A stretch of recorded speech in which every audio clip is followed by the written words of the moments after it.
Good afternoon. I'm Jay Golden, president of Wichita State University, and I'd like to continue our effort to keep our campus community of faculty, staff, students, and alumni up to date on what is happening at our university, actions that we've taken, and things that we're looking at in the future so we can all have a voice as we move forward. I hope you had a great week. We're really working hard to sustain the university's momentum, even as we work to care for each other and secure the university's future. One of the most frequent questions I have is, will the university open up by this fall? Provost Rick Muma and I, and many of you, are working together on plans that will allow us to open up the campus in stages when we can safely do so.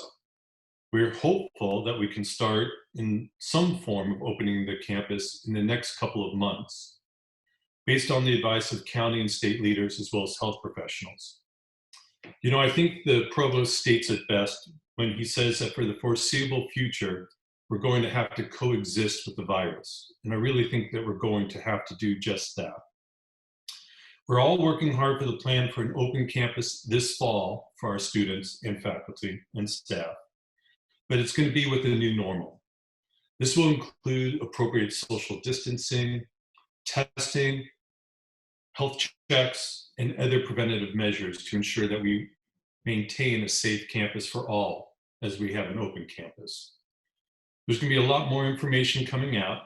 Our campus is blessed with many smart people, and we're going to work together as a group with outside experts as we develop a pathway forward to open up our campus. Even as we work on plans for the next 10 days, we're still working ahead and moving the university forward for the next 10 years and beyond, so that Wichita State and Wichita are considered one of the best places to get an education, start a business, work, and live.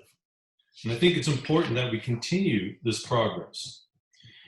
Let me talk about some of the highlights for me for this last week, and I encourage you to make your own list. The details will soon be announced, but it sounds like we're going to be able to help a lot of our students with the greatest needs through the stimulus money that the federal government has distributed. Wichita State, through the CARES Act, has been told that we will receive approximately $4.4 million as phase one for our students. At some future point, we're also going and expect to receive a similar amount for our institution. We're still waiting on certain guidance from the federal government in regards to the distribution of the funds for the students.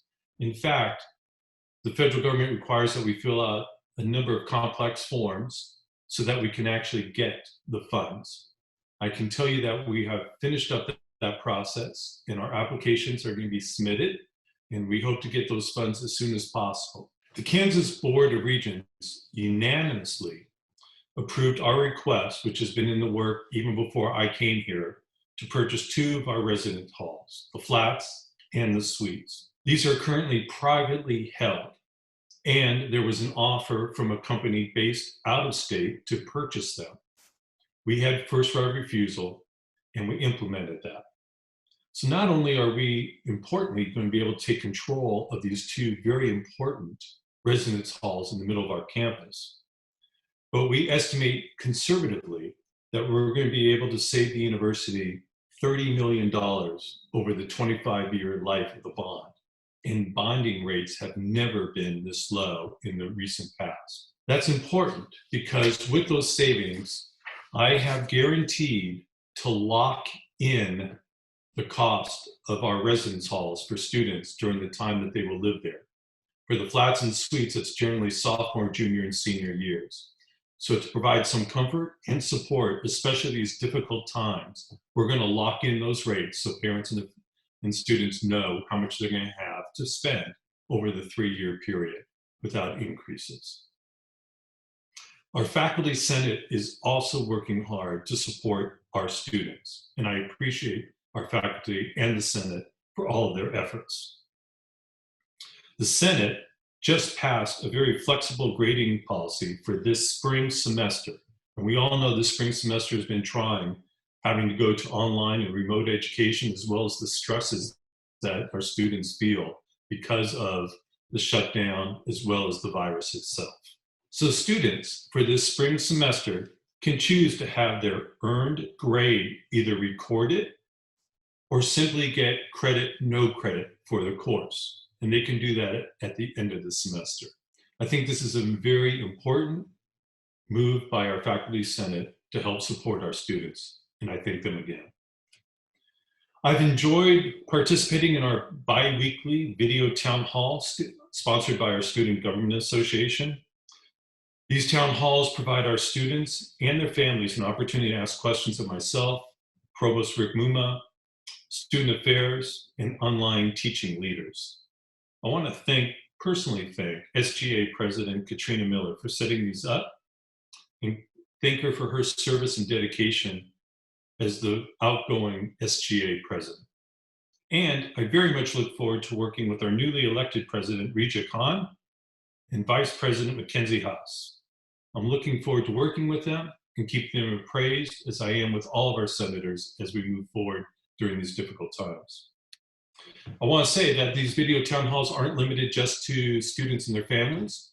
Next Friday, we're going to start video town halls, virtual town halls, with our faculty and staff and provide them updates, as well as an opportunity to ask questions of myself, as well as the provost.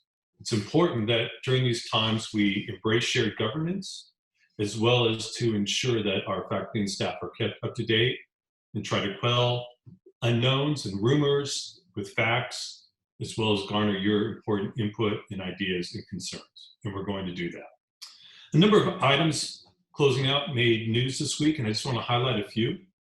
Via Christie Ascension, the hospital began using disposable stethoscopes developed and printed and manufactured in Wichita State University's 3D labs.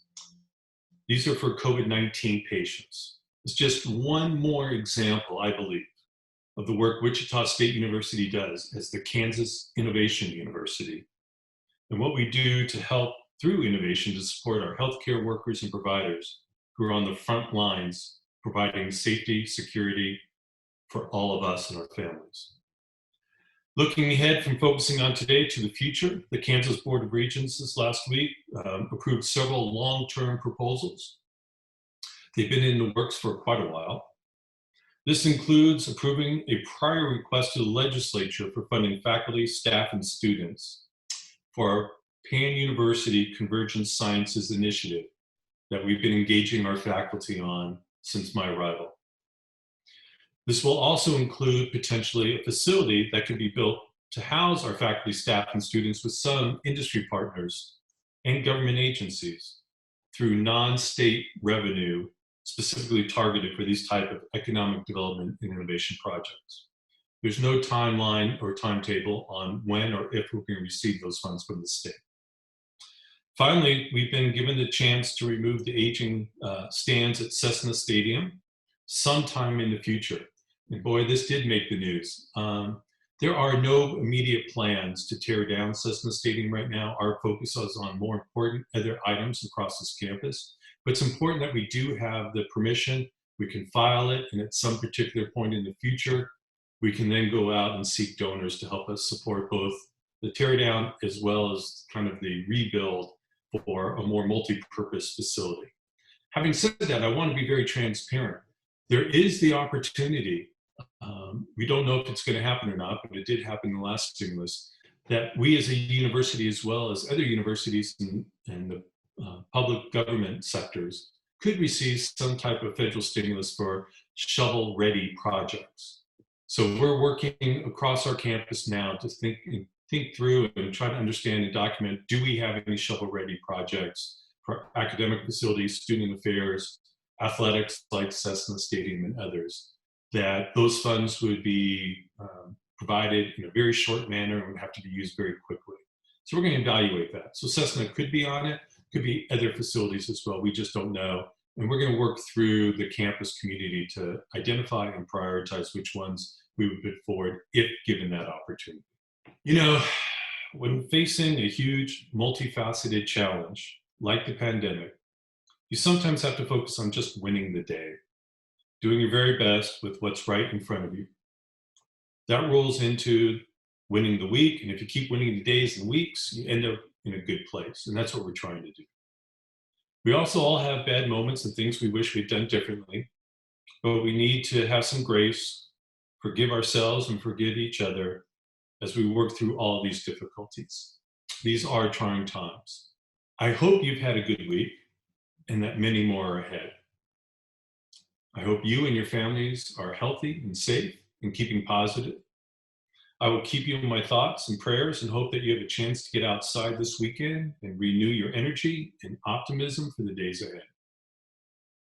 I thank you for all that you do, and please know that my focus is on doing what's best for this institution and engaging as many of you as possible so we can make the right decisions together moving forward. Thank you very much.